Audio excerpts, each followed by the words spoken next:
తెలంగాణ ప్రజలకి, హుజరాబాద్ నియోజకవర్గ ప్రజలకి మరియు మైనార్టీ సోదరుమణులకి, సోదరులకి అందరికీ పేరు పేరున నా నమస్కారాలు తెలియజేస్తా ఉన్నాను. సమ్మక్క జాతర అని మా సొంత గ్రామం వీణవంకలో జరుగుతుంది. ఆ జాతరలో మొక్కులు చెల్లించుకోవడానికి నేను, నా సతీమణి, నా బిడ్డ మరియు మా దళిత మహిళా సర్పంచ్ గారు మొక్కులు చెల్లించుకోవడానికి పోవడం జరిగింది.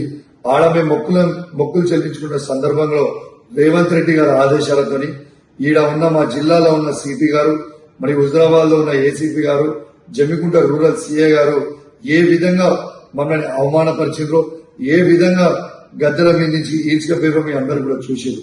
ఆ ఫ్రస్ట్రేషన్ లో నేను సిపి గారిని ఒక మాట అనడం జరిగింది. కానీ నేను ఏ కులాన్నో ఏ మతాన్నో కించపరచడానికో నేను అట్లాంటి స్టేట్మెంట్ చేయలేదు. నా ఉద్దేశము అది కాదని కూడా మీ అందరికి కూడా తెలియజేస్తా ఉన్నాను. ఇలా ఒక్కసారి ఆలోచన చేయండి. ఆ ఫ్రస్ట్రేషన్ లో, ఆ ప్రెషర్ లో, ఆ టార్చర్ లో నేను ఒక మాట స్లిప్ అయితే కావచ్చు. కానీ నేను వాళ్ళందరికీ కూడా దానివల్ల ఎవరికన్నా వాళ్ళ మనోభావాలు దెబ్బతింటే వాళ్ళని నేను పర్సనల్ గా అప్లై చేస్తూ సెలవు తీసుకుంటా ఉన్నాను.